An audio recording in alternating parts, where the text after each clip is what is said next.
राजकोट किल्ल्यावरील पुतळा कोसळण्याची घटना दुर्दैवी असून पुतळ्यांचं ऑडिट करण्याची वेळ आलेली आहे अशी भूमिका रावसाहेब दानवेंनी स्पष्ट केली आहे। पुतळा बसवताना काळजी घेतली नसल्याचं दानवेंनी यावेळी सांगितलंय। तर काल झालेल्या राणे आणि ठाकरेंमधल्या गाड्यावरूनही त्यांनी निशाणा साधलाय। मला असं वाटतं की याची काळजी जी घ्यायला पाहिजे होती बसवताना त्या कॉन्ट्रॅक्टरने ती काळजी त्या कॉन्ट्रॅक्टरने जर घेतली असती तर अशा प्रकारची दुर्घटना घडली नसती।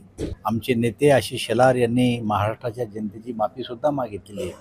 आमचं एवढंच म्हणणं आहे की जी दुर्घटना घडली ते अशा प्रकारची दुर्घटना इतर ठिकाणी घडली नाही पाहिजे आणि ज्या ज्या ठिकाणी अशा प्रकारचे छत्रपती शिवाजी महाराजांचे पुतळे आहेत त्याचं एकदा पुन्हा ऑडिट केलं पाहिजे।